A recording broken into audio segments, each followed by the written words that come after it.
Ladies and gentlemen, boys and girls, children of all ages, we are here with Suds. Well, I am here with Suds News, as always. I am going to be joined momentarily by my co-host, Angela, because she's helping her doggies get some water right now, but she'll be on momentarily. I want to thank everybody for tuning in because it has been fire, and this sweeps month has been awesome. First off, I do want to, again, thank all of our followers, our supporters, our fans out there. Because of you, we have grown exponentially over the past couple of months. So thank you so much for tuning in. Thank you so much for subscribing. Thank you so much for all of everything that you're doing for us to help us grow our network. As you can tell, we do now have the super chat function, and if you're watching it on replay, we have the super thanks function. So if you want to go ahead and donate to us, any amount helps. It helps, just goes towards growing the network more. Feel free, but I do want to say thank you because you guys are freaking awesome. All right, so while we're waiting for Angela, again, I do want to go ahead and say that the podcast-a-thon, it ended abruptly. We knew that last week. But this past Thursday, we did have a great interview with Courtney Warner and her husband, Charlie Shrem, who Courtney is on season 10 of The Bay. And Charlie makes a cameo, a walk-on role for a part in season 10 as well. Season 10 of The Bay should be released soon to Popstar. Right now, they're still on season 9. But either way, it is absolutely, it's going to be great. Dockside of The Bay, we're going into season 7. We're actually in season 7, episode 2 of The Bay. So we're gonna get there in no time flat. All right, I'm gonna welcome Angela to the stage. Hi guys, sorry, my animals. I can hear when their water gets too low and it's about to stop. Yep. Bubbling because I have the bubbler thing. I can hear it. Yes. And just as I was signing on, I heard the sound, and I'm like, "Damn it! I have to fill it, otherwise they're gonna start going apeshit." Yeah. Oh, and none of us want that. Right. Okay. So. Angela, how was your week? Busy but good. It was, Yeah. The life of a rock star, I guess. I don't know. It was good. It was really good. I've been going down rabbit holes debating with people about things and trying, I am really okay, and I'm not going to get into anything political or anything controversial. I'm just going to say I'm fine with differences of opinions. Yes. I am not fine with differences of facts. Well, of course. You know what I mean? The facts are just the facts. Right. And there are people who just don't like that, which I understand. There are facts I don't enjoy. Believe you me. However, what is that saying? The facts don't care about your feelings. Right. They just are. Exactly. That's what I'm saying. Yep. But other than it's been great. I spent the whole weekend with my great aunt at the nursing home. Saturday, she was in a great mood. Sunday, she was not in a good mood. She sits in the hallway with her friends, like the little old ladies out on the porch or something in the neighborhood. So the three of them sit in the hallway in a row, and there's a little dining room. And she says to me, she goes, "I see you have your little computer bag with you. You go in there and you sit down and you play with your toy. And when I want to talk to you, I'll come back and forth." Oh, that's funny. Okay. She has dementia. She has good days and bad days. And that's why I bring the laptop. Oh, yeah, of course. So I was there for like 6 hours. And I was just like, good Lord, woman. Yeah. Anyway. But yeah, so I don't get upset. I'm just like, you're a badass. Yeah. So, but yeah, it was a good time. Good time. Good. I'm glad. What about you?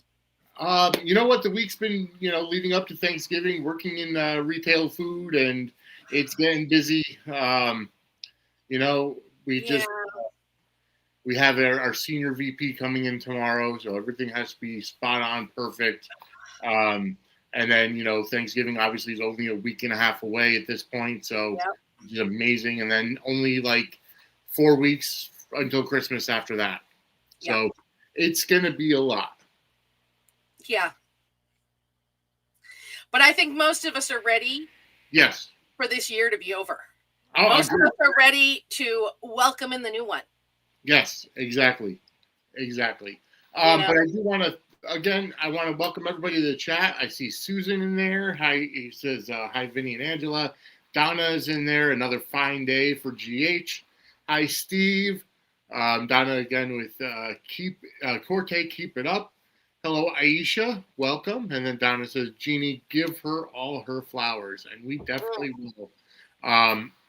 But we have had such a great week, month, sweeps season of General Hospital, and it's just getting better at the time. Better all the time.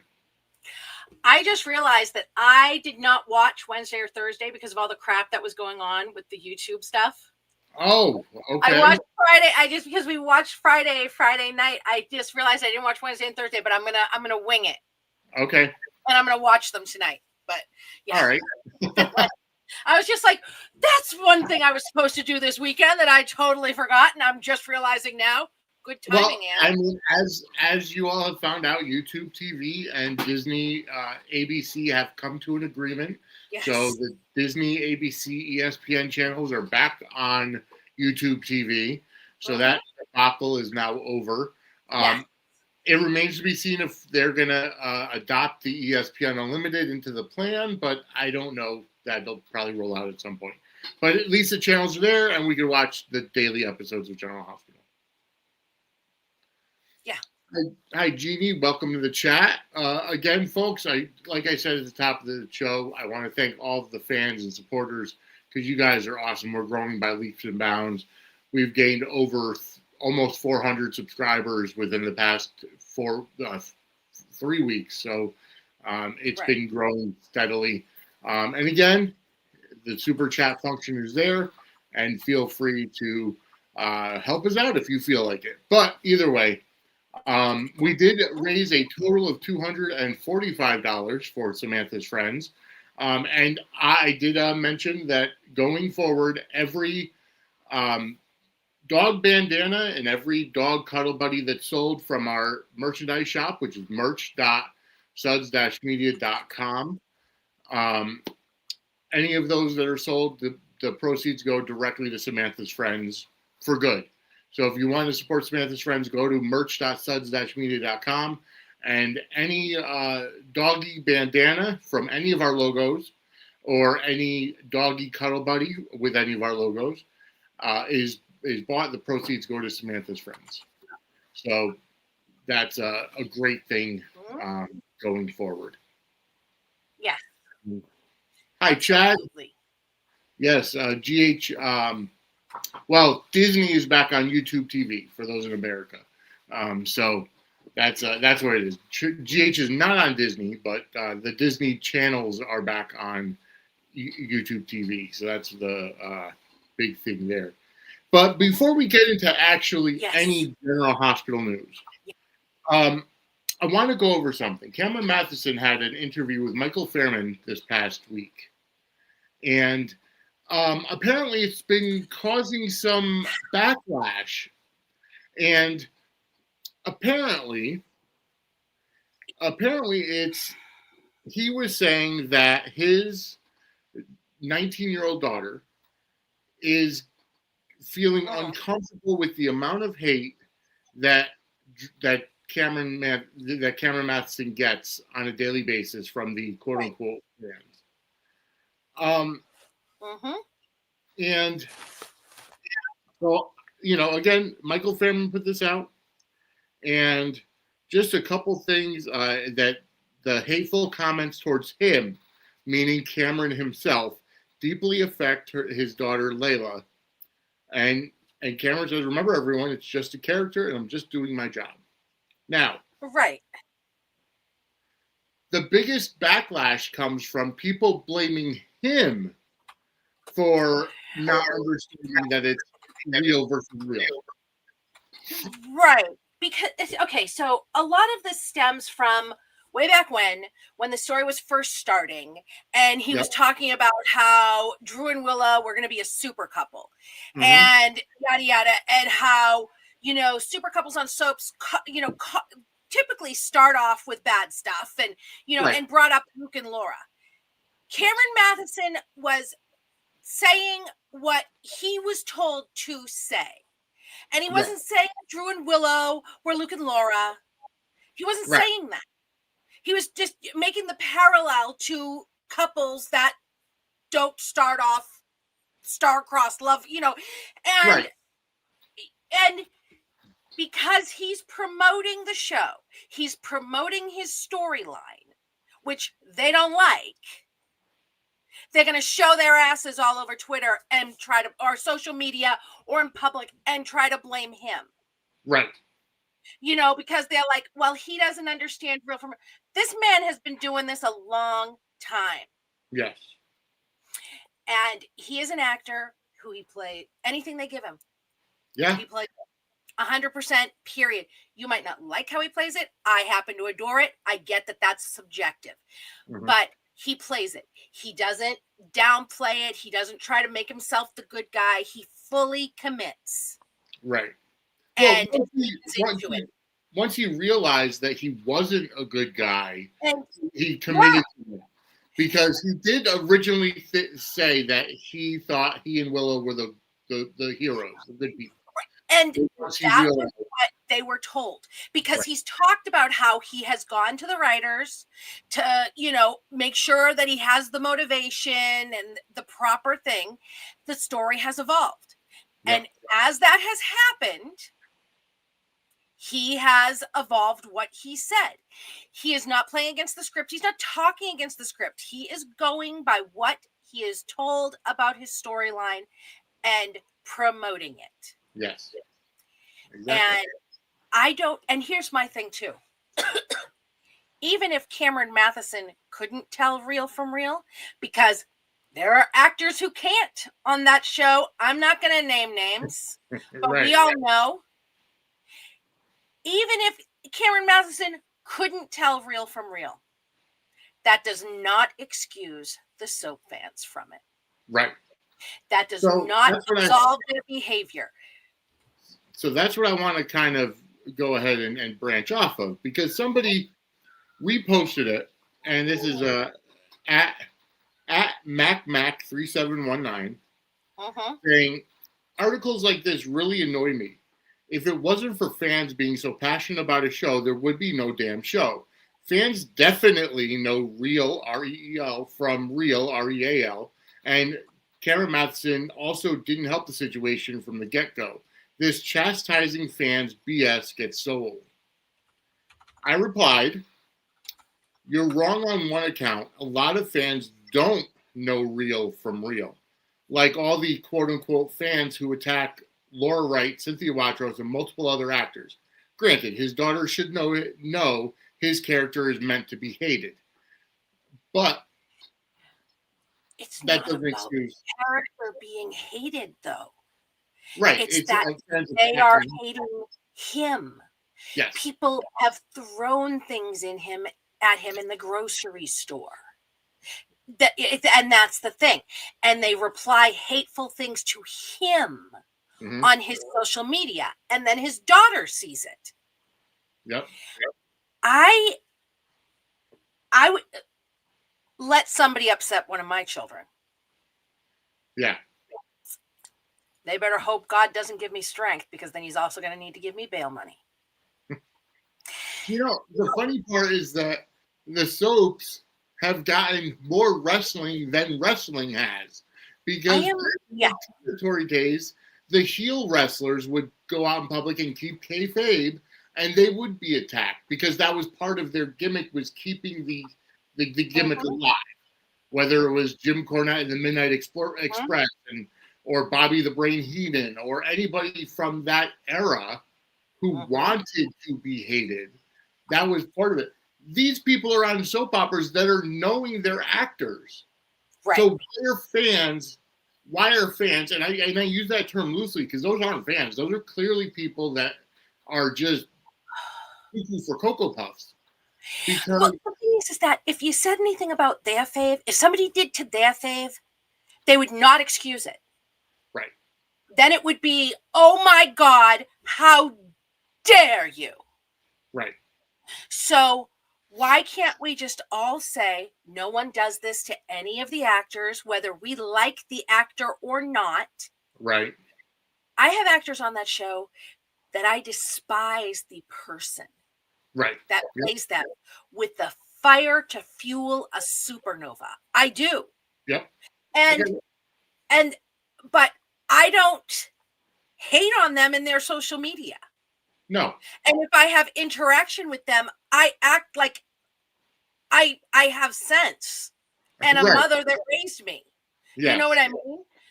And the way these actors or the way these fans are, oh, well, it's okay for this one, but not for this one. You know, they shouldn't be here. You know, that why are they checking the time? Shut up. Shut up. Period. Yep. Oh, you know how this makes me crazy. I'm sorry. Go ahead. No, and I completely agree with you because, so, all right, so here's somebody that replied to me, and this is at Axe the X on Twitter. I think that's a lot of BS. Fans know the difference between what's real and fake. Come on, we're adults. He's playing a character. The thing that he's done with his character is just destroy all the other characters he's ever played in other movies because all people can think of is this character. And sometimes actors take their characters way too far. That's exactly what he's done. I have a lot of problems with that. Oh my God, I have a problem with every single word of that. Yeah, exactly. Because Cameron Matheson is not taking his role too seriously. He's playing what's on the page. Exactly. He is playing with, and he hasn't erased anything for me because, again, separating reality from fiction. Yes. And if you can't, like, my son cannot watch John Lithgow in anything. He could, well, that's not true. My son can never watch a show or a movie where John Lithgow is a good guy. Because my son, did you ever watch the original Dexter series? No. Okay, well, in the original Dexter series, he played a really, really bad guy. Okay. And he killed Dexter's wife in a really horrific manner. Yeah. And my son is like, I can never see this actor as a good guy again because this was so bad. But that was also a testament to the guy's acting. Correct. But to say things I have seen this person in before are now ruined for me. And quite frankly, they probably didn't like him before. Exactly. Cameron Matheson is Canadian. Yeah. It's pretty much biologically impossible for Canadians to be assholes. For the most part, yeah. Right? Yep. I mean, the guy is, I don't remember. Oh, we were talking about Evan Hoffer. The guy is a golden retriever. Yeah. In real life. You know what I mean? That's the kind of guy he is. He's a nice guy. He is. Yeah. From all the things I've seen, he really is a very nice guy. And he doesn't seem full of himself. Yep. He doesn't seem, hung up on his own ego. He doesn't, and I'm just so sick of this. Oh, he did it. He was doing his job promoting the show. Correct. Promoting his character, promoting his storyline. And he was going by what, and he even said that he had talked to the writers. Yeah. And I don't know how Daisy Flower means this. Oh yeah, he is a puppy. Like because he's hosted a lot of different things. Yeah. And when he goes to ET, when he goes to Good Morning America, they adore the man. Of course. All of his old co-hosts, they love him. Yes. Because they know who he really is. Correct. And I've never seen him have a negative word about anybody. I've never seen him throw shade. Even about the person who threw the apple at him in the grocery store. He laughed about it and was just like, oh, Drew's a bad guy. Oh, God. Some of these people have gotten way too used to being anonymous on the internet. I'm sorry. Yes, they have. Yes, you're exactly right. And that's what everyone's brave till they get punched in the throat. or punched in the face or whatever because they ran their mouths. What was it? Their mouth's writing a check that their body can't cash. Yep, exactly. And it's like he got a lot of hate originally because he took over the role of Drew that was played by Billy Miller. And, Billy Miller was loved, and we're not going to get into all that. Billy Miller did Drew the way he did Drew. And you know what? To be honest with you, we've talked about it before when Steve Burton came back and, because Billy Miller was supposed to be Jason. When Steve Burton came back and they gave Jason back to Steve, which he's a legacy character, he's a legacy actor, and they weren't going to do a Days of Live. It's the show's character, not the actors. The show gets to decide who's playing him. Right. And to be honest, Billy Miller was hurt, and it seemed like he started phoning it in as Drew, but Cameron Matheson breathed a new life into the character, and the character took a different story. He took a different route, a different thing, and he's a bad guy. He's a villain. He's a heel. Whatever, you know what I mean? It's just absolutely ridiculous. And to be honest with you, and Donna says, I personally think it's a bad idea for actors to scold fans. Which, okay, I get that, but at the same time, when the fans are the ones that are just talking anonymously online and badgering, an actor for a role he's playing, just like I don't understand all the hate that Wes Ramsey gets for Peter. Well, here's the thing, though, is that he didn't scold fans. He gave an interview to Michael Fairman about what is going on. He didn't go call them out. He didn't name names, right? Not that I'm aware of, no.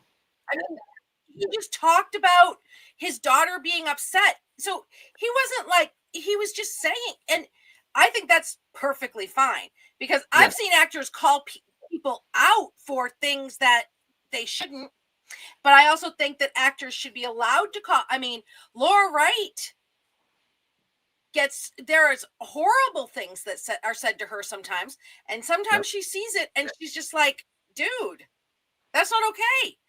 And that is perfectly okay for her to do. These are human beings. They're allowed to defend themselves. Yes, they are. Agreed. I mean, the whole thing with the Emmys where like Laura did that hug with Steve and then everybody's like, why doesn't she just lift her leg and pee on him? Like, and tagged him in it. Wow. I didn't see that. Or tagged her in it. And she was just like, what are you even talking about? And then Steve came out and said, listen, that whole thing was scripted. And I made changes to it. She didn't do anything. She followed the script, period. Wow. But people are still acting like assholes to Laura Wright about it. I mean, it's just, and here's the thing, Donna. I think actors are allowed to defend themselves. People are taking this shit too far. And I don't even care that he made a post about it. I really don't. I think that, I mean, his daughter was upset. They are attacking him because they don't like a storyline. They're attacking him because of something that is out of his control, unless he quits the show. Yeah. They want Cameron Matheson off the show so badly. They want Drew to be killed, which is ridiculous because Drew is the most interesting he's ever been. Exactly, and he's one of the most interesting characters on the show right now. He is. Love him or hate him, you're certainly watching to see what he does next. Absolutely. Hi, Nathan. Welcome to the chat. If they have a problem, let them badger Frank about it, as they always do. Right, yeah. Because Cameron's not doing anything wrong. No, absolutely.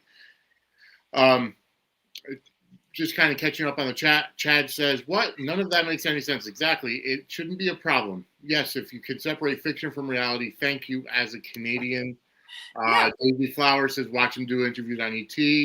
He's a puppy. Cameron.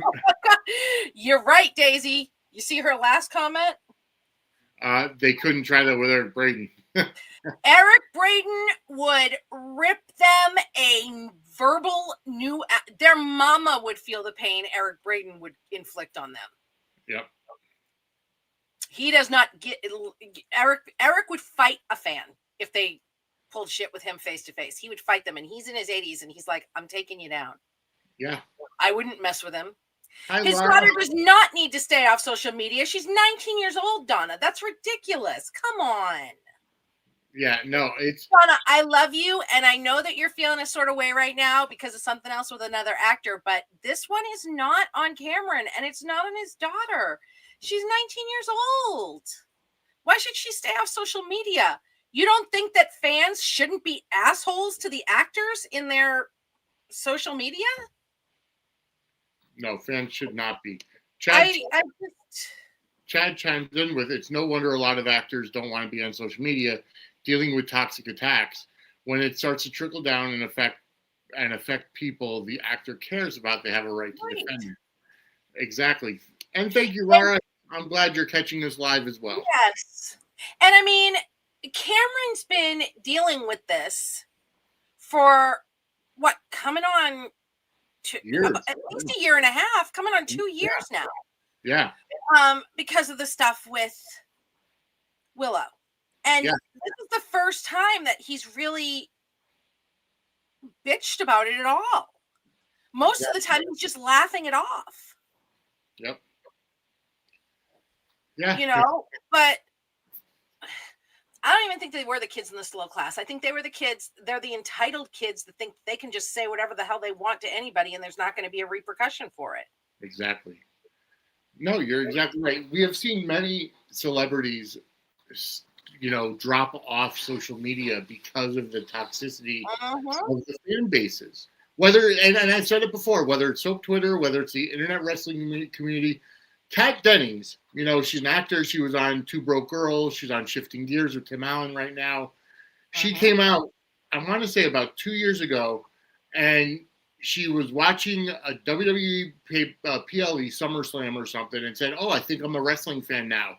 And because she went ahead and said that she was watching a WWE event, the wrestling fans, and again, I'm using quotes, the IWC that are AEW fans basically verbally attacked her and said, you should check out AEW because it's so much better.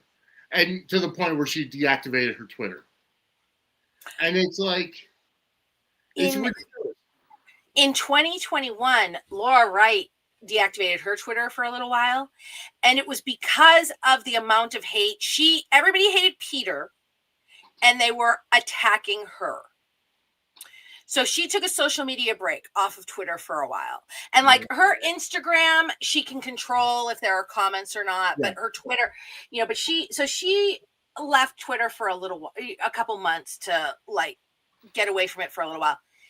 Fans still laugh about how they ran her off Twitter. Remember when we ran her off Twitter because she couldn't stand the Jason and Carly hate? Wow. Is that how you feel about Laura Wright, Donna? Because you get mad at people. We all the Jarleys and Laura fans get mad when people come at her, and we support her when she comes back at them.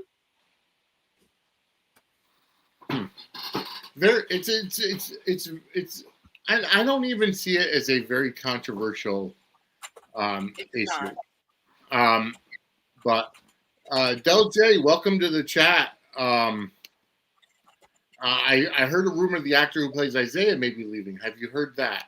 I haven't heard that. I heard the rumor. I think that it's bullshit. I don't think it's true. One, he's in the middle of a big Who's the Daddy story that not even the middle. It just began. Yeah. I know that was the rumor. It was a rumor with a bunch of other things that I don't think are true. I haven't heard it. I don't think it's true. Drew is doing detestable things. You're right. The comments make sense when it comes to Drew, but not Cameron.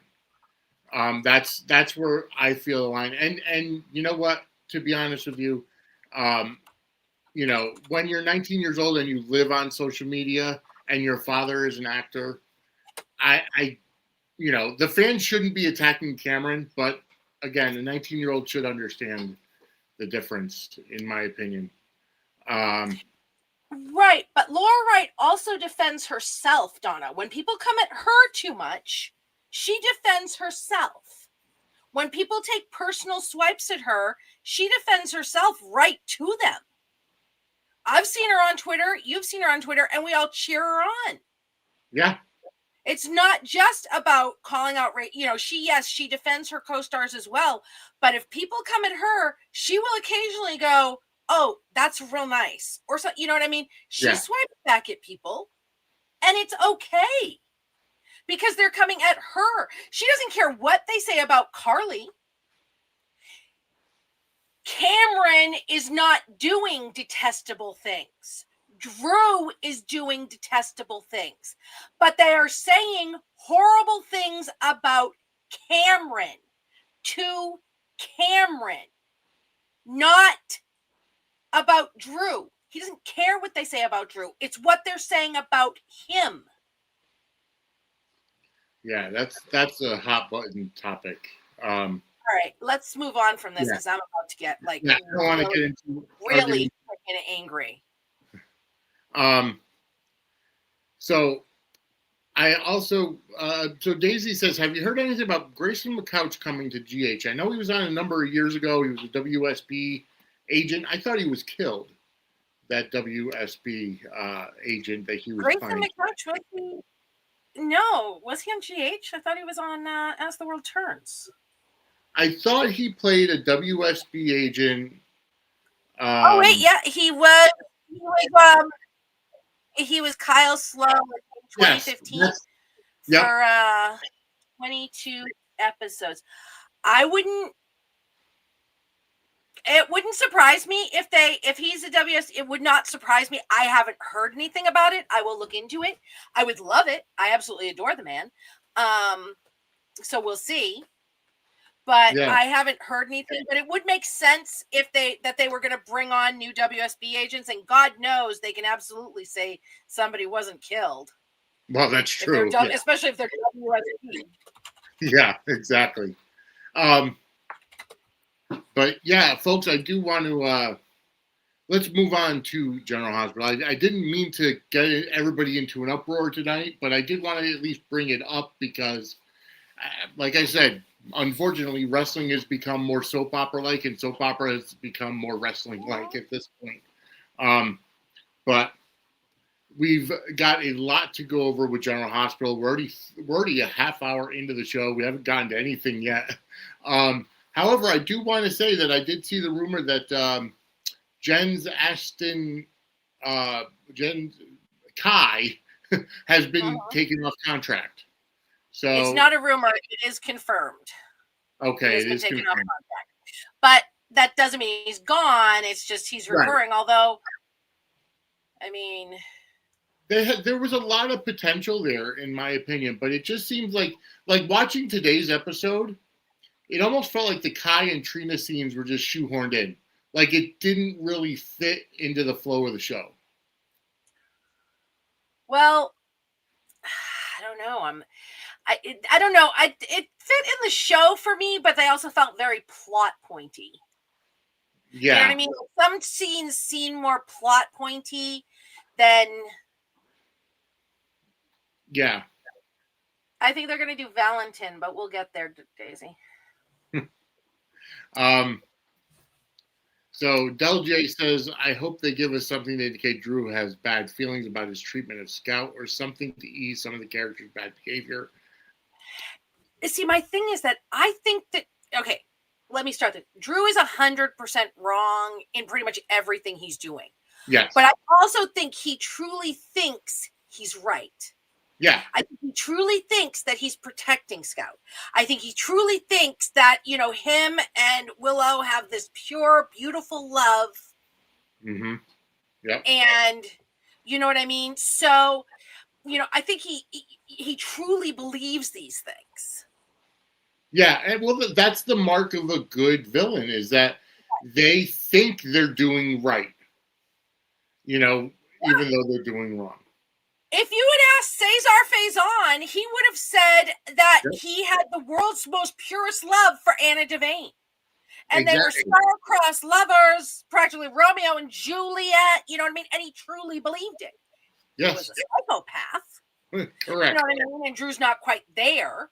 But, yeah, so, yeah, I think there's going to be stuff. I think that what it's going to end up shaking out to is that he was fucked up by the beating in prison. There was brain damage stuff. You know, that's what it's going to be. But I like him, and I like him as the bad guy. And he could still be this guy, this quintessential Quartermain. Yep.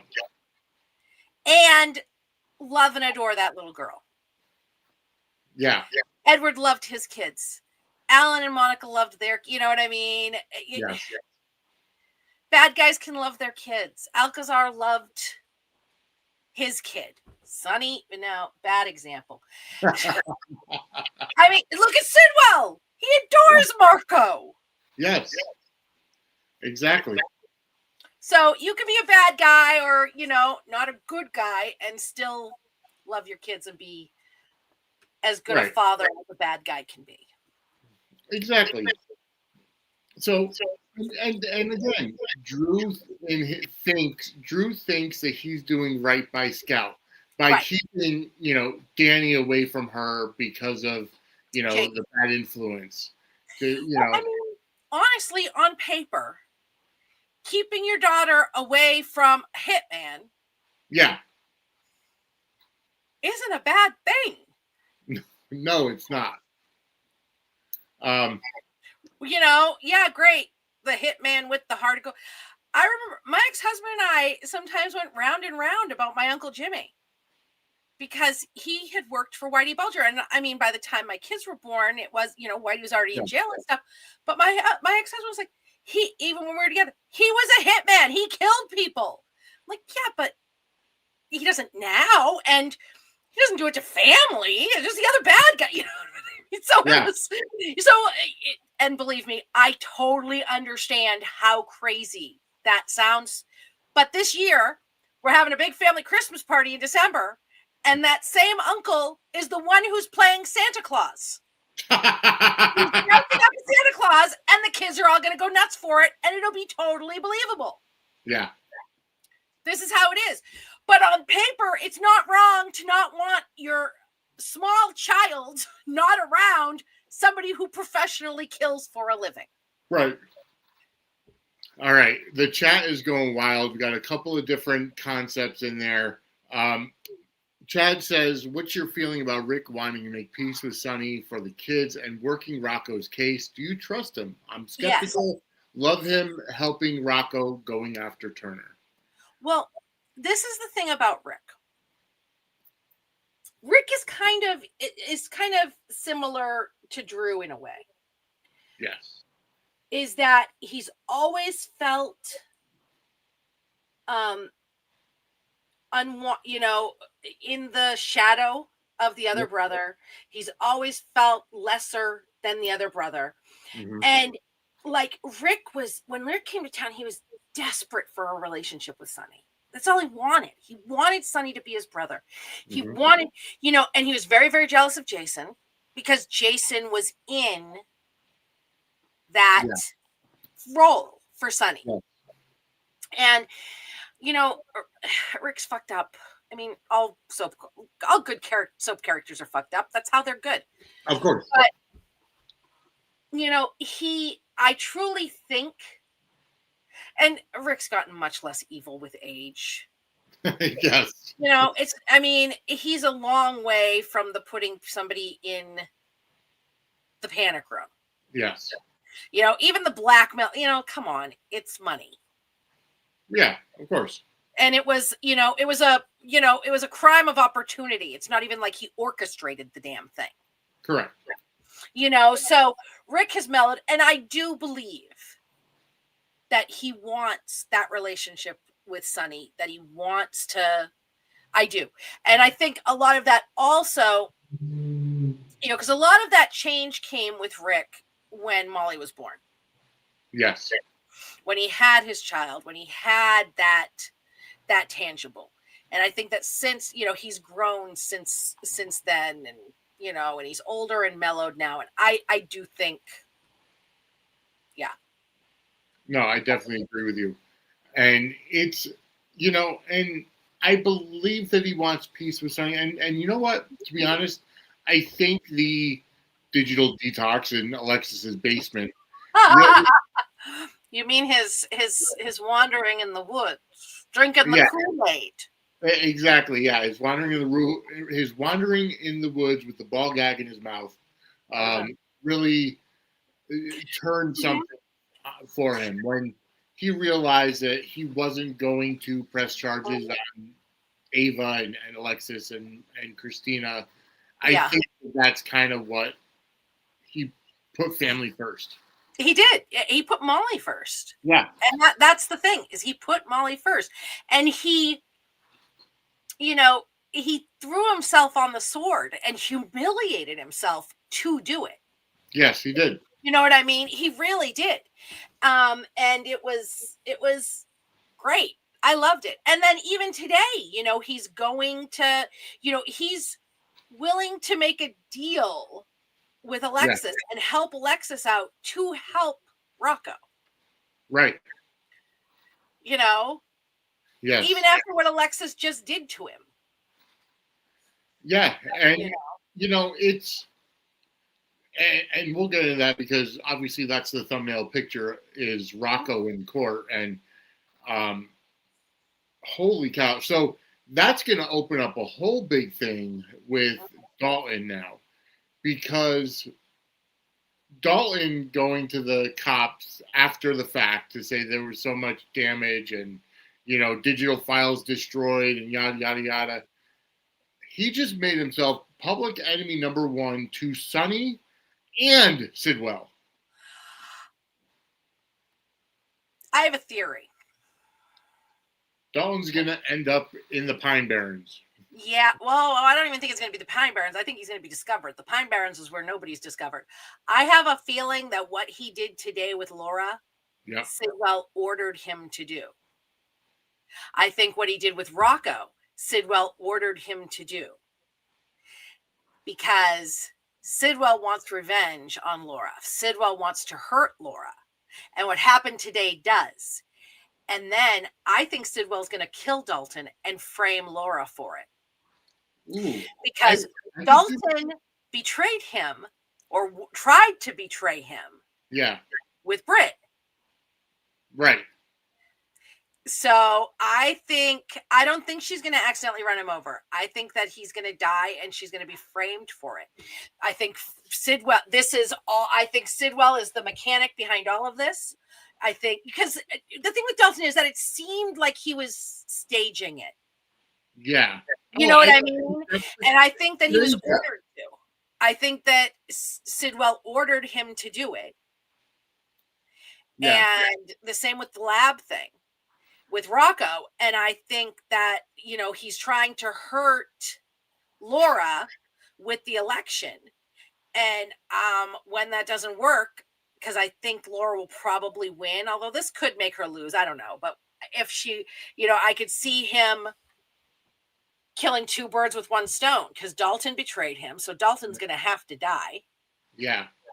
And and today set the stage beautifully for Laura being accused of it. Yeah.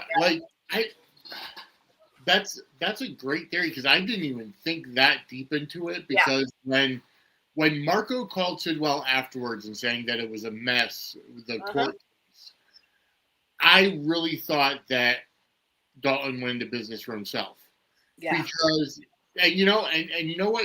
Now thinking back and putting the pieces together, it makes sense because if they really were testing on animals, the fact that when Rocco and Danny and Charlotte went in there were no animals there.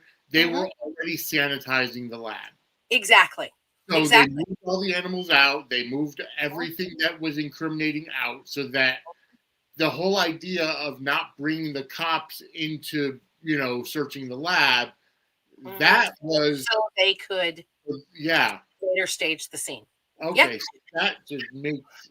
Wow. All right. That's and and I think that because I think that Marco was sent to make sure Dalton had followed orders about framing Rocco.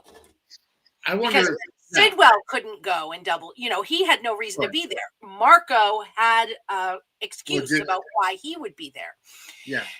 And I think, and the whole, the digital stuff was erased. Our digital data was erased. Yeah, they don't want the cops looking at what it is. Correct. So if they say it was erased, there's nothing to look at. Right. Yeah, I really think that, and it's entirely possible, because it's not like the Scooby Gang were smart or quiet about what they were doing. They talked about it quite frequently in public places. Yes. It's possible Sidwell knew that they were planning on breaking into that lab and came up with this whole thing. And I'm kind of wondering if Sidwell knew about Emma from the West Coast. Yeah, it wouldn't surprise me. And the fact that Dalton would have known about, Dalton totally could have known about Emma from the West Coast. And which is played it cool. Well, that's the one thing that I feel has been lacking in that because Emma said that she took Dalton's class on the West Coast. How would he not know her? Oh, see, I didn't think that she took Dalton's class on the West Coast. I thought that she was just in the group that broke into his lab, and then she got kicked out of school. I thought she took his. I thought she was saying that that she followed him here to take his class here to get close to him. And I'm gonna have to. Yeah, I'm gonna have to go back and double check it. But I don't think that Dalton knows that she was one who broke into his lab. Yeah, because they went hush hush.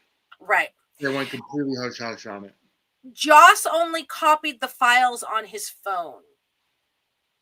Yeah. Yep. Joss copied the files on his phone.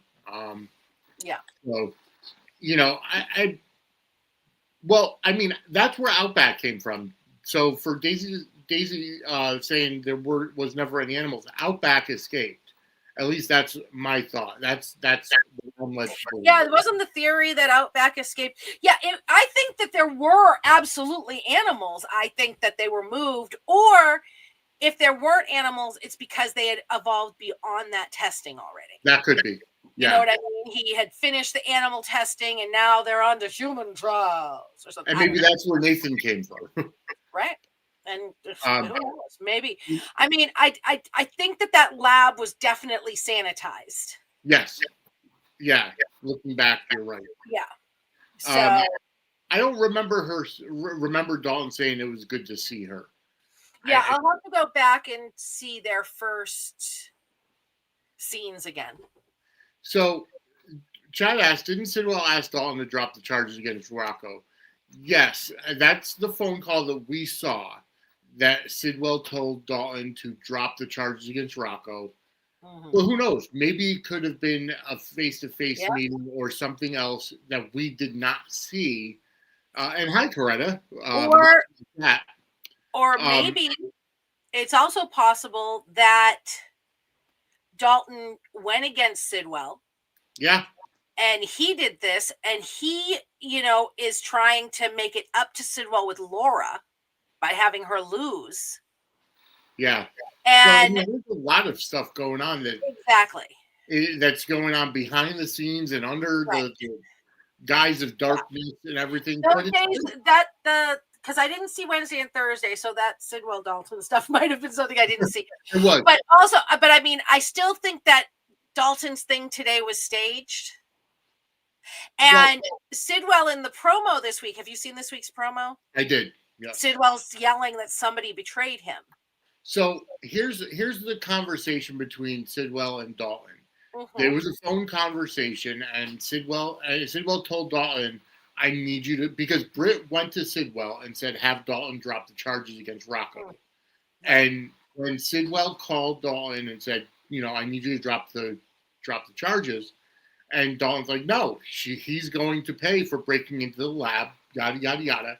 And then Laura humiliated him down when when Dalton took Rocco downstairs and into where the debate was, and the cops were there and everything, and Dalton told him, well, no, he's going to pay. And Sid was like, well, that, they hang up the phone and said, well, that's not, that's not going to go over very well. That didn't go as expected or whatever. Right. So, yeah, it's going to be a really big to-do now that, whether or not Sidwell orchestrated Dalton going off on his own, because I agree that today's outburst between Dalton and Laura, that was staged. That, I believe, was staged. As far as him going to the cops and everything, I'm not sure. I'm still not completely sure about that, but I do believe that lab was sanitized because they got wind that somebody wanted to get in there. I just have to say, though, this is what makes a great soap story. Yes. We don't know. Exactly. Well, Britt's not going to tell Dalton that because then she'd get in trouble.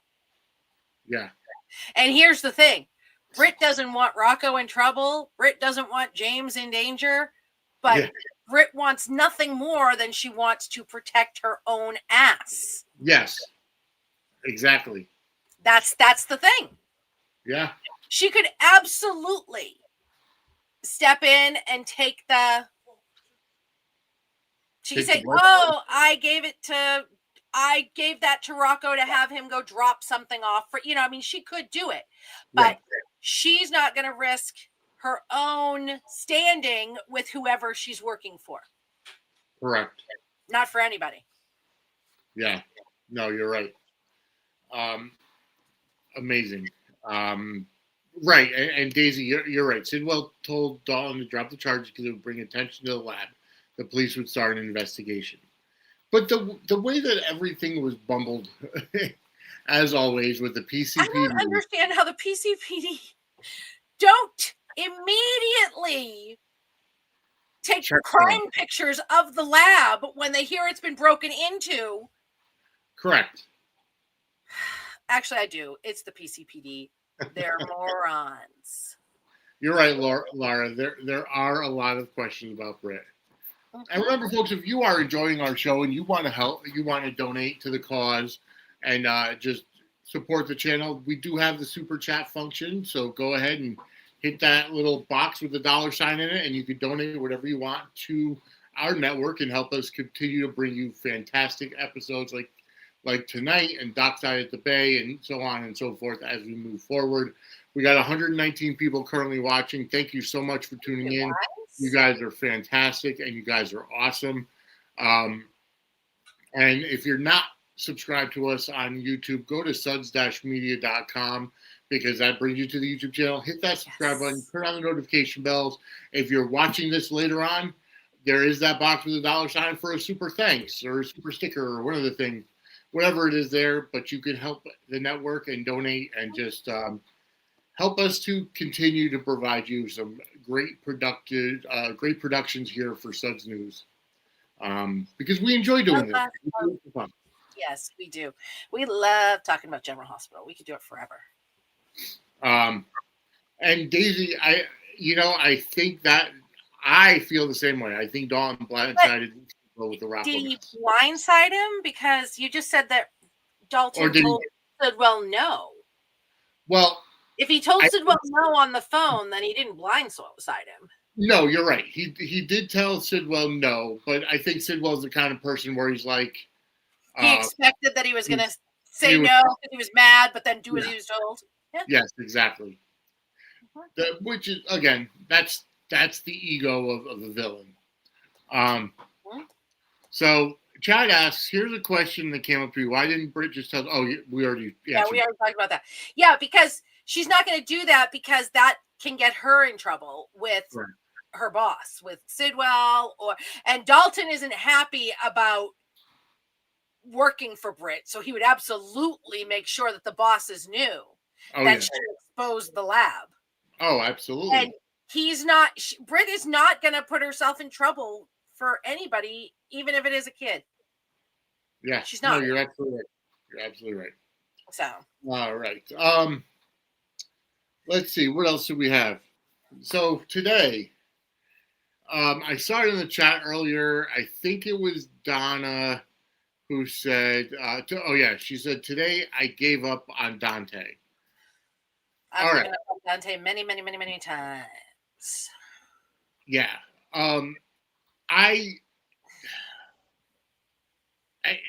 It's Dante today just pissed me off because honestly, Dante and Lulu both did, but go ahead. Yeah, no, I agree with you, but Dante in general pissed me off today because, it's one of those things where we already know that Dante has a very bad relationship with Gio because of everything that's been going on with. Because he had already done this shit when he didn't know he was his kid. Correct. And Gio coming up and saying, listen, it was my fault. This is what happened. And Dante is a police commissioner. He could have easily arrested Gio and Emma right there. Right. For planning everything. Excuse me. And you're right, Daisy. The mess is Emma's fault. Gio didn't have to say anything. No, he didn't. He could have stayed quiet. And, my biggest issue with Dante is, when does Rocco take ownership for his actions? Correct.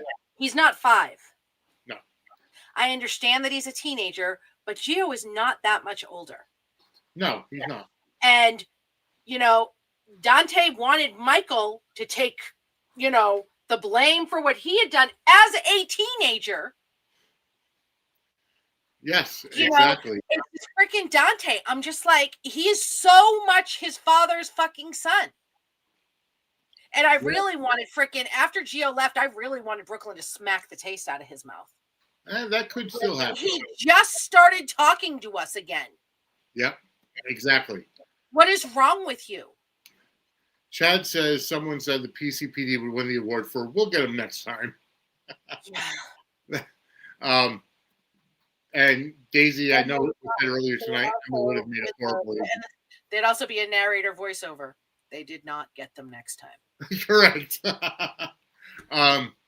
No, I think Gio and Emma did the right thing. I understand Dante's hurting, but at the same time, listen to reason, because the same thing when Michael, I wasn't watching when Michael was sentenced because of shooting Claudia and all that whole situation. I was not watching. Hitting her with an axe, but you're so close, right? Yeah.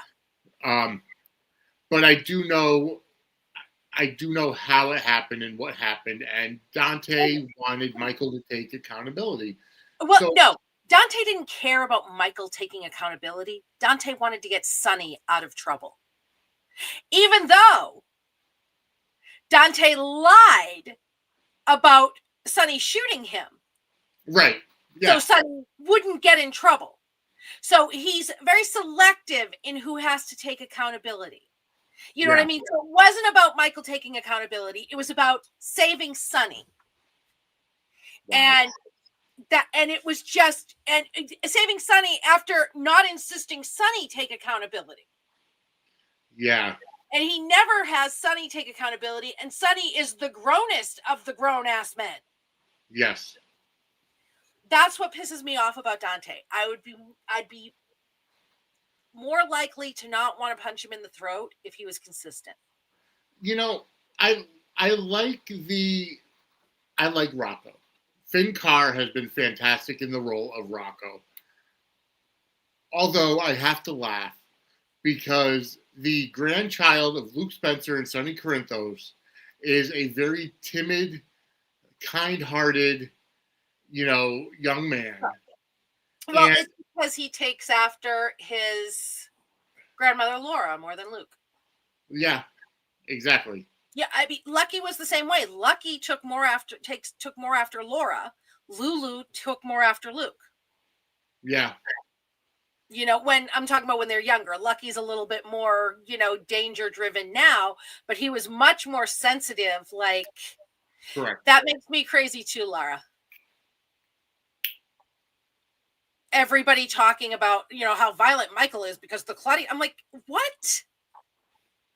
Yeah. It's just, oh God, I wanted to punch Brooklyn last week. Yeah. The crap she was saying about Michael too, and Dante. I was just like literally, I'm watching the Brooklyn Dante scene going, I can't wait till your husband puts his dick back in Willow, bitch. Well, on that happy note, you gave me the perfect segue. If they're having marital trouble, they can always call Lori. Are you having problems in the bedroom? Are you having problems with your sex life? Well, I know just who to talk to, and that's Lori. CoachingByLori.com is where you could set up voice, video, or text sessions to talk about sex, to talk about intimacy, kinks, fetishes, taboos, fantasies, or your sexuality. You could talk about coming out and what to expect when you come out. Lori is a sex therapist and talks about your sexual health. Lori's offering all new clients 20% off their first session with the coupon code WELCOME. That's Coaching by Lori, LORIE.com. Coupon code WELCOME, WELCOME, for 20% off your first session. All right. So, yeah, Chase and Willow could call Lori because they've been having problems from the beginning.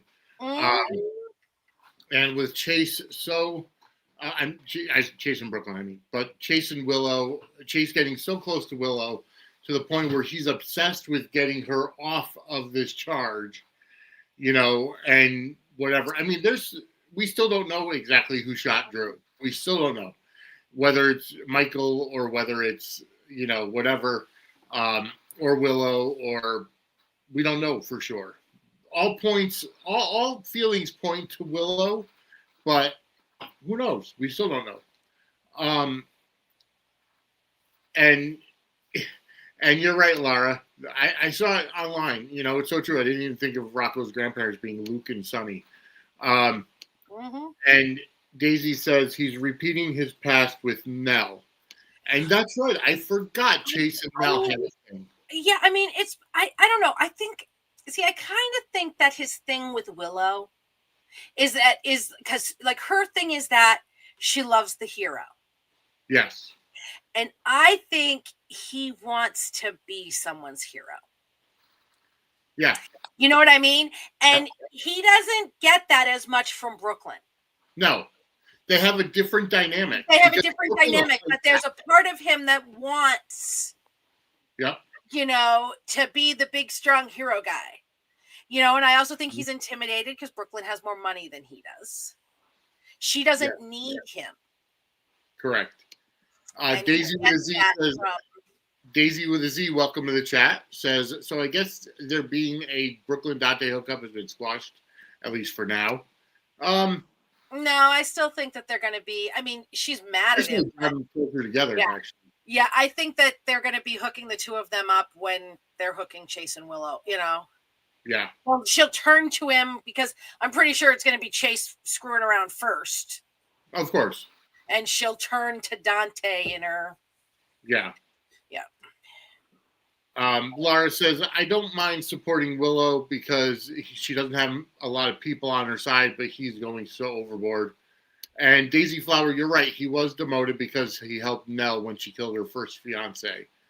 That's right. I forgot about that.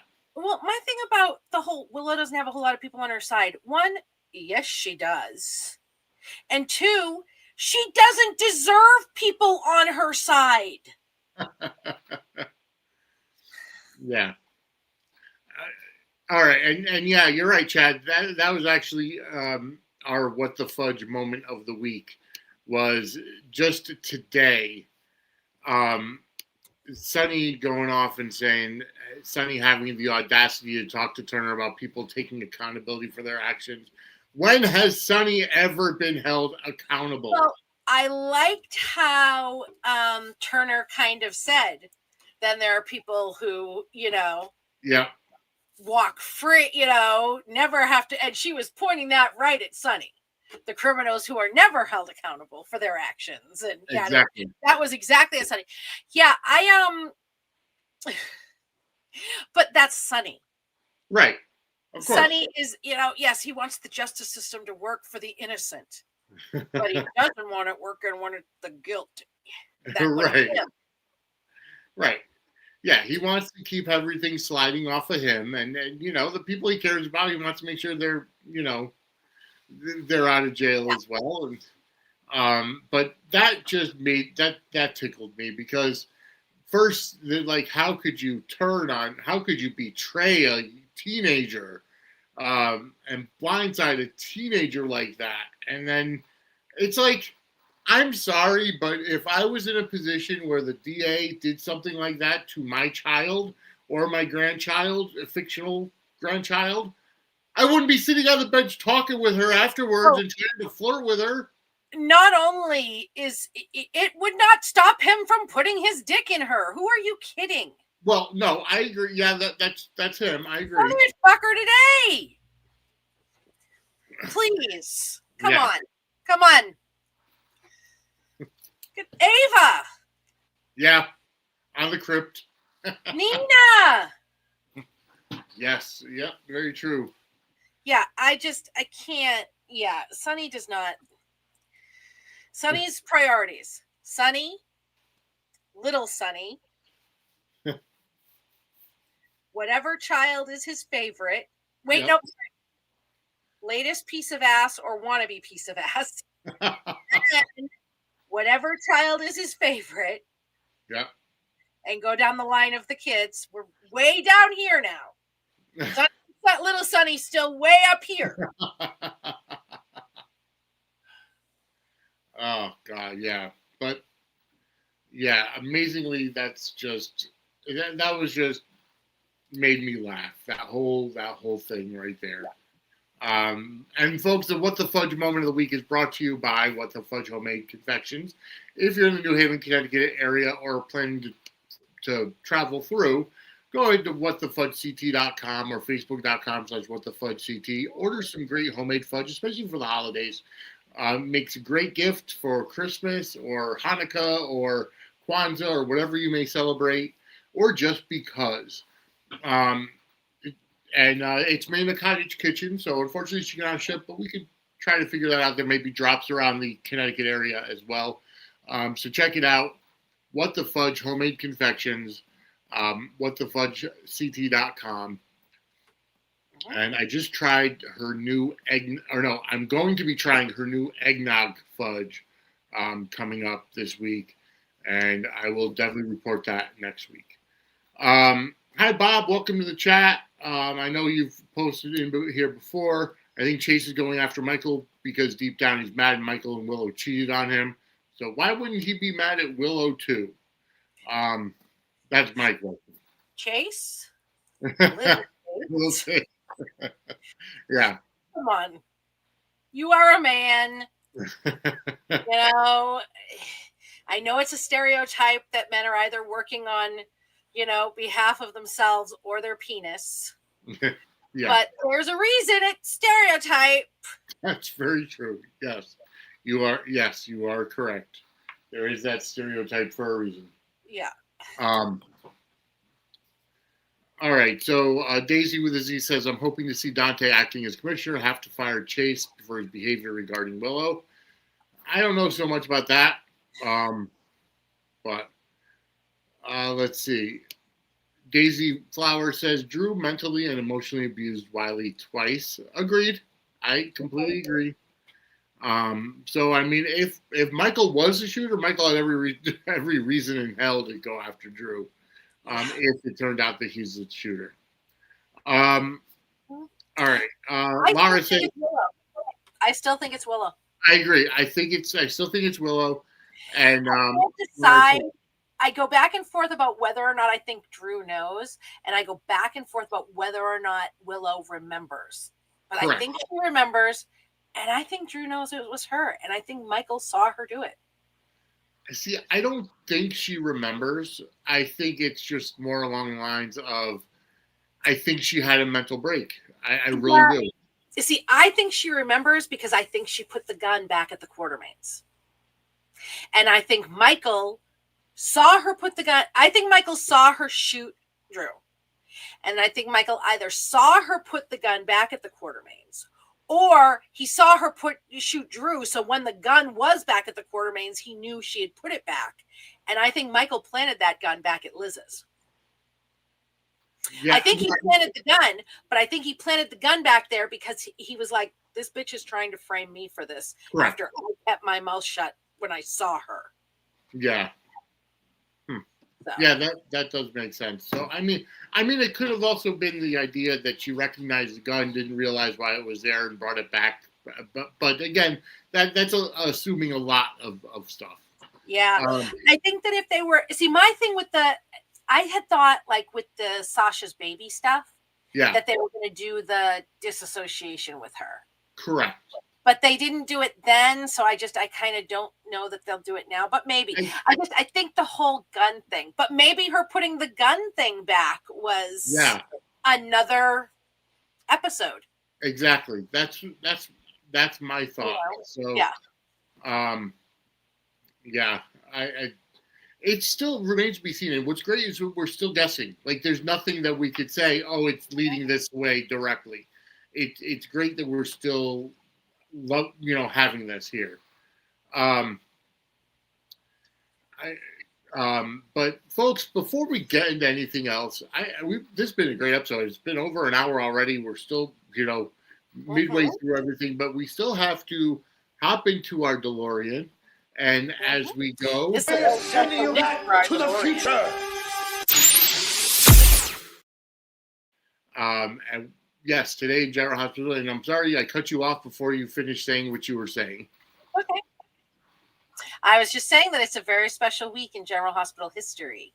All right. Well, then let's get to it. That's like later in the week. So we're going to start at November 11th. November 11th, 2020, Gregory Harrison assumed the role of Gregory Chase on General Hospital. November 12th, 2013, Carly and Franco did the deed. 2007, the black and white ball fallout continued. And in 2018, the What If Sunny anniversary special aired to celebrate. I remember that. Yes. 25th anniversary. Yes. We have November 13th, 1995. Stone's medical his health status declined massively. And, he was on his way to death. He was only a couple weeks away from death as of the 13th. Yep. And in 2006, Bradford Anderson premiered as Damien Spinelli. Yes. In November 14th, in 2007, Emily was murdered by the text message killer at the Black and White Ball. In 2012, GH went to HD. Mm-hmm. In 2017, Wes Ramsey debuted as Peter August. Still one of the best characters that I actually really enjoyed. I thought he was great. Yeah. November 15th, 1993. Bill Eckert, who was played by Anthony Geary, died in the arms of his lookalike cousin Luke Spencer, who was played by Anthony Geary.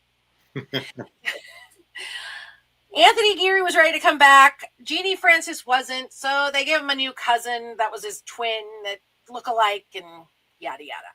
And then when Jeannie was ready to come back, they had Bill be mistaken for Luke and shot dead by the guy who was looking to try to kill Luke. So, yeah. All right. Now, and this is why our DeLorean this week has a bunch of cans tied to the back of it and Just Married painted in soap on the rearview mirror. November 16th, 1981. Luke and Laura's wedding began. Helena cursed them. Helena, played by Elizabeth Taylor. And on November 17th, it was because it was a 2-day event. 30 million viewers. It was the same year that Charles and Diana got married. Mm-hmm. And the world got up to watch Charles and Diana get married. We lived in England at the time, so my mother and I went down. But it was huge. Even here, Charles and Diana getting married, they got married in the summer. More Americans tuned in to watch Luke and Laura get married than watch Charles and Diana get married. And Princess Diana sent bottles of champagne, because she was a General Hospital Luke and Laura fan, to the studio for, and yes, and it was 30 million viewers, still the highest rated episodes of daytime TV. Oh, yeah. Okay. They hold that record. It'll never be broken. No, never. It'll never, ever be broken, considering they can barely get over, they can't even get to 1 million, let alone 30 million. And when Laura threw the bouquet, her ex-husband Scotty caught it, which was a funny thing, because that was they did a little throwback of that with Luke's ashes going into his face on the docks. That was so freaking funny. It was beautiful. Anyway, so that was this week in General Hospital history. And 1981, that was what saved our show. That is why we still have a show today, because they were getting ready to. And that was the year I was born. So, okay, whatever. Yeah, I can't even say I remember that, because I never saw it. All I know is pictures and from what I've learned from other people. But yeah. All right. So that was this week in General Hospital history, folks. And okay, so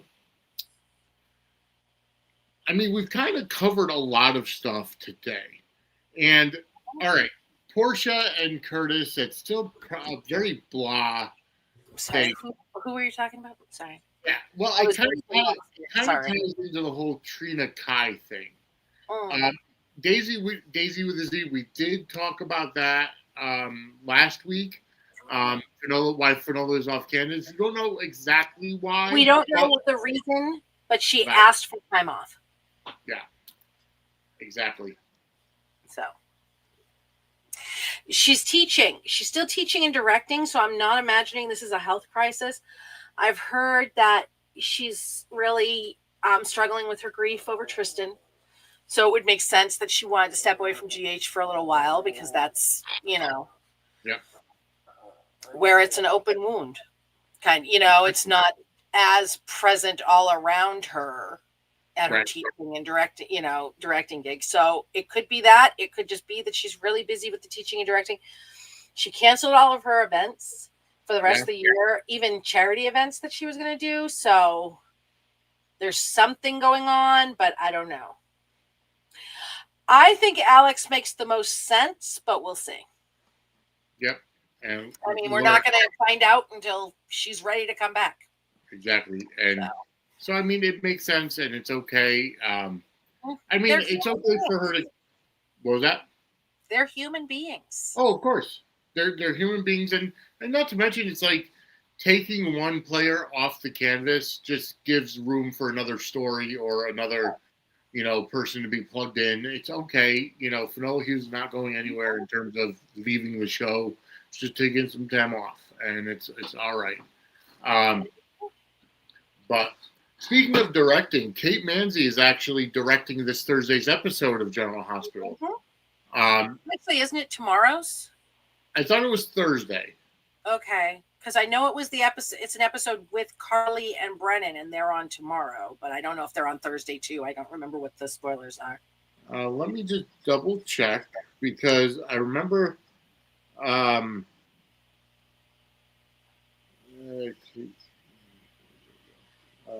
me just double check. Oh, not even posted on her own page. But either way, I know it's this week. I thought they said that it was Thursday, but I don't know. Either way, I mean, congratulations to Kate Manzi for getting into that director's seat, and it remains to be seen. But a lot of, I mean, look at how great that Kimberly McCullough is doing as a director. You know, Mm-hmm. Whenever they do decide to kill off the Robert Scorpio character, I'm sure she'll be back as Robin. Yes. For a one-off, I would assume. Yes.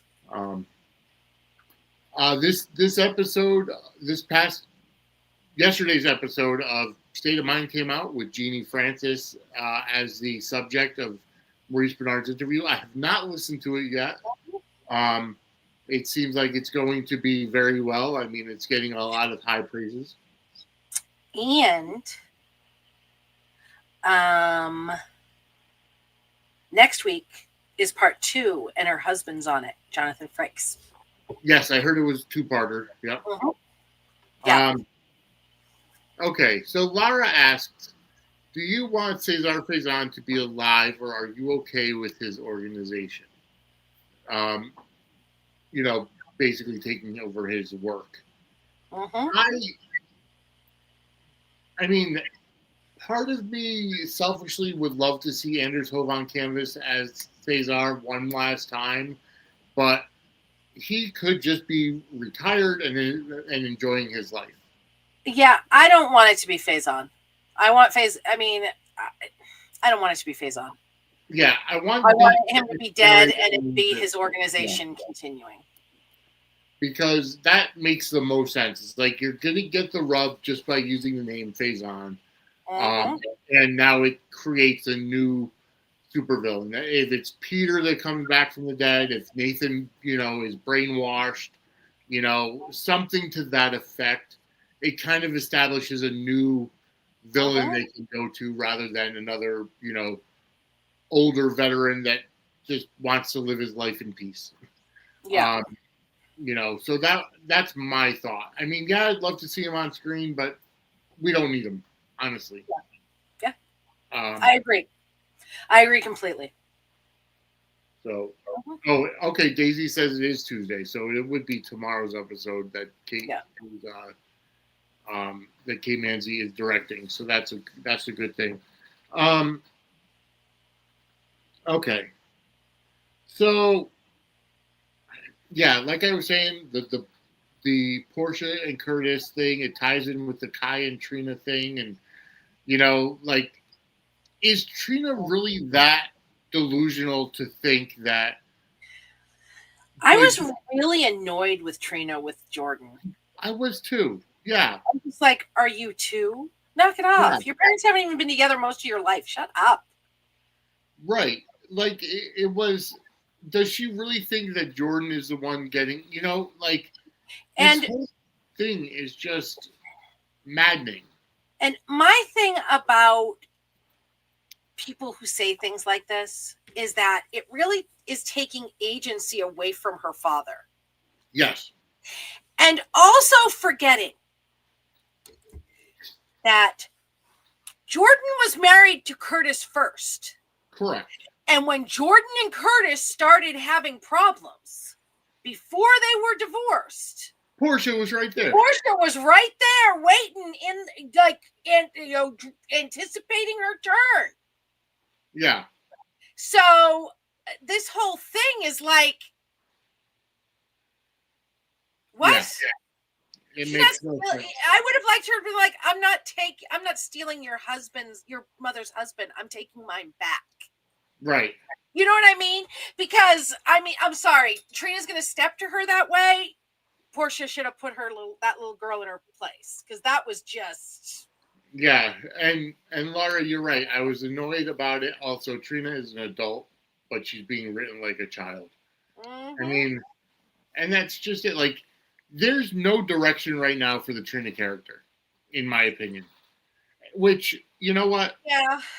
She was a background character at the beginning that just happened to catch fire with this whole Spencer, the whole Sprina movement, so now everybody's expecting her to be a lead. But this is also the problem with characters that are good. Yes.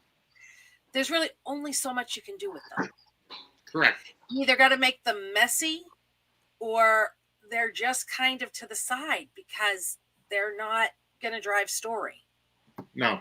You're right. You know, like Liz is a good character, but the only time she's really featured is when she's fucking up. Yeah. Because that's when they're interesting. Yep. You know, you can keep the ones that are, you know, usually bad or usually vixens still front when they're not being actively bad because so often they're fucking up. But with the ones who are good, it's just boring. It's, you know what I mean? I like Trina. I like the actress, but there's nothing there. And the solution is not to bring back Spencer. Correct. Spencer was like the worst thing that ever happened to the character of Trina. It really is. He really is.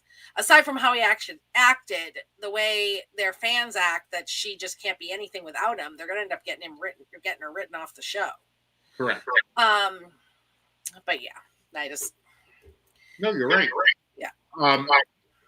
And Laura says, I don't like Portia, but she has a right to handle her pregnancy the way that she wants. Agreed. She does.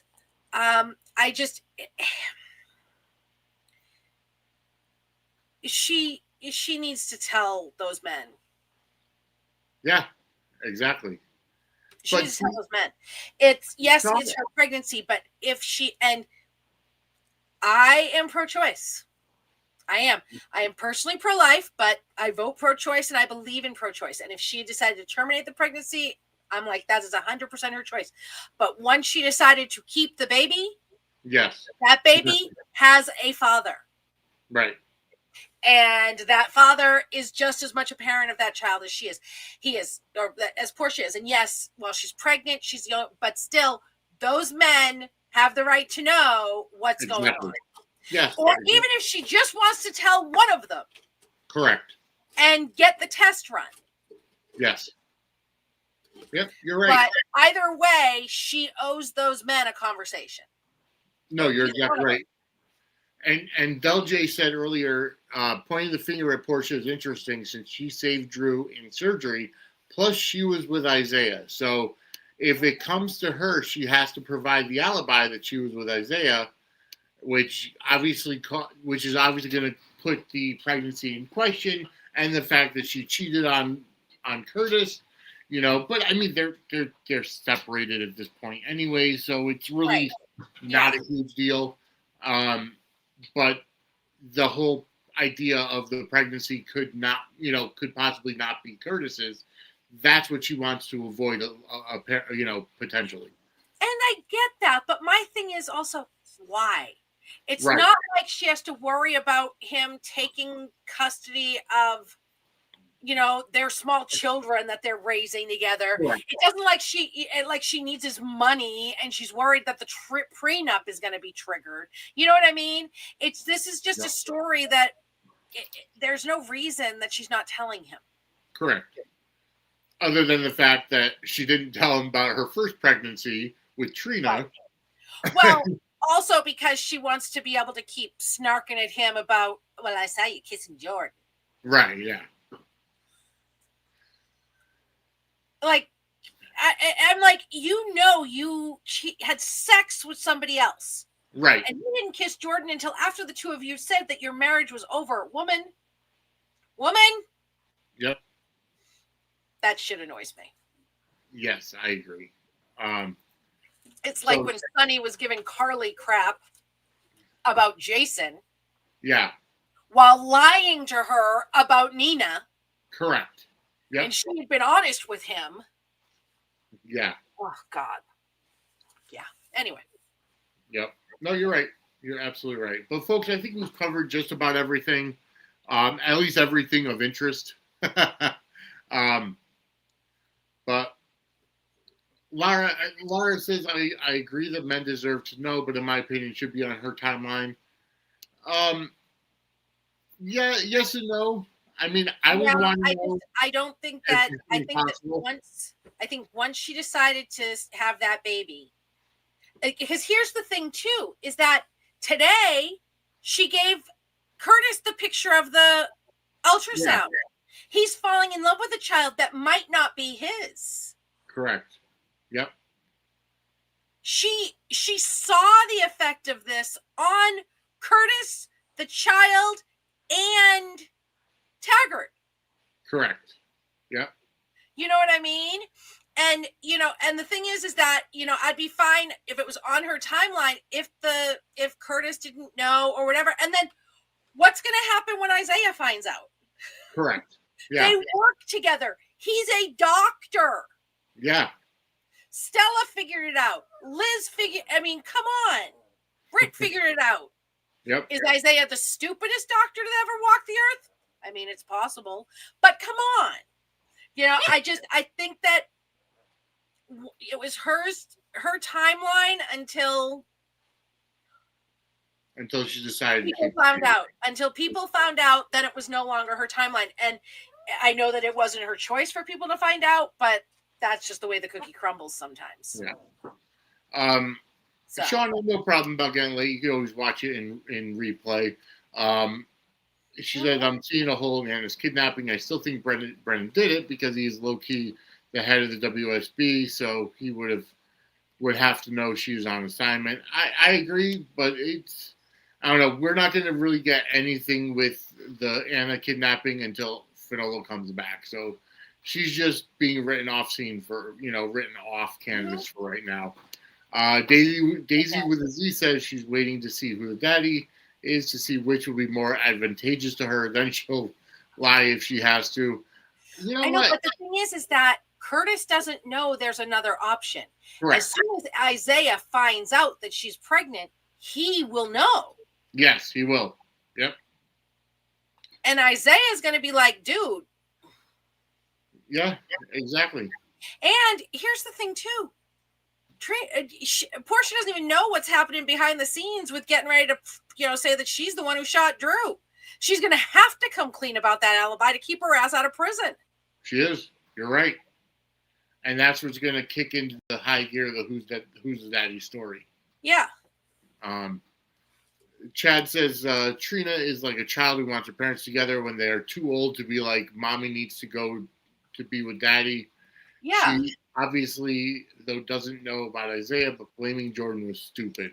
If she was going to yell at somebody, it should have been Curtis. Yeah. I don't think that she should yell at anybody. I don't think this is any of her damn business. No, it's not. Even though it's her parents, they're adults, she's an adult. And they were not together most of her life. It's not like she's had this happy nuclear family her whole life, and all of a sudden, it was pulled out from under her. She's had them for a couple of years, and most of that time she hasn't even lived there. Right, so exactly. This does not concern her. Yep. And I mean, I've never understood adults being like, my parents have to stay together. My God, I would. No. Yeah. There is nothing in the world that would have made me want my parents to stay together. And it's like, as an adult, you kind of see when there are toxic relationships, and when your parents are a toxic relationship, you want them to be apart. I could never see my parents staying together, and whatever. Right. It's like, yes, I'm losing respect for both y'all. It's like, yes, we joked with my mother after, my father divorced my stepmother, and, the situation around that. Yes, we joked with my mother about, he's trying to get back with you, but that was all in a joking manner, and we could never see it anyways. But, it doesn't, when someone is toxic, it's like, as an adult that they should not be together. Right, exactly. And I understand that Trina's like, at her age, it's like an adult in training. Yeah. But still, stop it. Yes. And she's going to look like a damn fool when she finds out her mother is pregnant and doesn't know who the father is. And she's yelling at Jordan. Yeah, exactly. And Shawnee, you're right. She could lose her job from an HR standpoint for sleeping with Isaiah, since she is his boss. So, it's true. She really can lose her job, and that's a real possibility. So, a lot of choices are going to be coming up for Portia in the next couple of weeks. So, it remains to be seen what happens and when and how and all of that. And hopefully the story that on paper is very interesting. Yes. Will become very interesting. Yes, I agree. Yes. They're killing me. Killing me. Ugh. Yeah. I just yeah. No, it's just not catchy. That's probably the weakest point of the show right now. That story, in my opinion. But folks, we've kind of covered just about everything here today. As we tend to do. Exactly. Oh my God, yes. Yes. She is exactly acting like the freaking tater tots. Okay, you'll have to explain that one to me, the tater tots. Okay, so over on Bold and the Beautiful, there are two grown-ass adults, Steffi and Thomas, their brother and sister. Yeah. And their parents are Ridge and Taylor. Well, yeah. Ridge and Taylor, been married, been divorced, been married to divorced. And he's been married to divorce, married and divorced to Brooke. And the whole story with Bold and the Beautiful is that Brooke is his destiny. They always end up back together. Yep. But these two fools, fucking grown-ass adults, their parents weren't even together most of their lives, are trying to parent trap their parents. And their mom was named Taylor. So because they were acting like fools, we call them the Taylor Tots. Not Tater Tots, the Taylor Tots. Okay, gotcha. God. I was just like, pull yourselves together for the love of Christ. I've never seen two grown adults more obsessed with who their dad was laying pipe to. My God. Well, on that happy note, folks, I think we're going to go ahead and end the show. Can't beat that. She's like, I don't want her going any further with this than she's done because someone's going to rein her ass in. Well, folks, if you happen to enjoy our style of entertainment, go ahead and hit that super chat button and donate to the cause, donate to the network, help support the network because, we're doing this, to entertain you, but it's also because we love talking about General Hospital as well. Yes. And this week on Dockside at the Bay, but Kim and I will be talking about season 7, episode number 2. So again, super chats, super thanks, whatever you want. All of it goes to help the network. Oh, I also wanted to tell you guys, I don't know if anybody watches Love on the Spectrum, but I have an interview tomorrow night with Danny Bowman, who's one of the main characters. So if you have any questions that you would like me to ask her, send them on to me. Laura, we're fine with people disagreeing. Yes. I'm fine with everybody disagreeing except Kaiwan. Kaiwan's the only one I want to kill. Figuratively, not literally. I'm not trying to dox him or anything to find out where he lives. I just want to throat punch him figuratively, not literally. Of course. I'm horrible. Where can everybody find you? They can find me on Parade. Parade.com. Spoilers, recaps, all of that fun stuff. And Brooklyn74 on Twitter. Angela Ryan Duncan on Facebook and Instagram. My messages are open. I take DMs. Don't send me dick pics or I'm sending them to your mother. Other than that, we're good. Laura, we you're good, baby. You're good. Don't worry about it. We enjoy healthy conversations and, disagreements happen. It's part of life. Everybody has different viewpoints. Yes. And I'm very much, you got to understand something about me. A lot of the things that I say is a lot of times when I'm from Boston and I'm very much my debate style is very much Saturday Night Live, Dan Aykroyd, Jane Curtin, point and counterpoint. Jane, you ignorant slut. Who did you sleep with to get this job? That is just what I do. That is my style of debate. In high school, I did high school debate, just real quick. And my high school debate teacher said to me, and one of the guys that I used to debate a lot with, because we would just go at each other, literally stepped in between us one time. In school, in debate class, not even in after school debate program, and said, you two should just get a room and work this all out. Wow. They get fired for something like that now. Yeah, no kidding. It was the 90s. It was a different time. Anyway, but that's just my debate style. So don't worry about me. I'm good. And I forget about it. My ADHD, it's out of my head. Again, except for Kaiwan. It's everybody else is out of my head as soon as we're off the air. We're good. And folks, you can find me on Twitter and Facebook at Vinny Suds. On Twitter is also at Suds Media, which is the network Twitter account.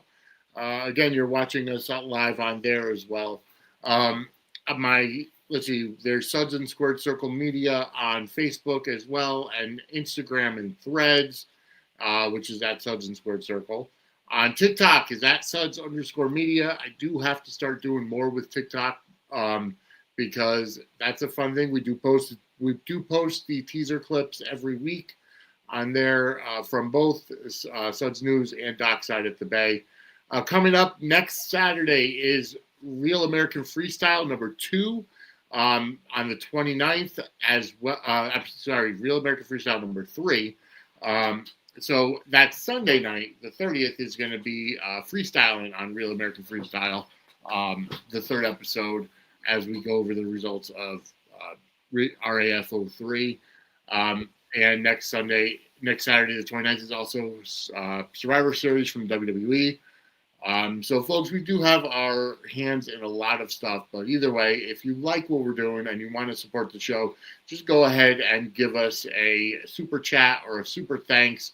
Whatever you decide to donate or support us with goes directly to the network. All right, we are out of time. So, folks, I hope you enjoyed the show. Check out our sponsors. Just go to linktree.suds-media.com. Brings you to all of our sponsors and our advertisers and all of that. So we will be back next Monday with another episode of Suds News to talk all about General Hospital. So have a great week, everybody, and just stay tuned to our social media because you never know what's going to be coming up. For Angela, I'm Vinny. Have a great night. Bye, guys.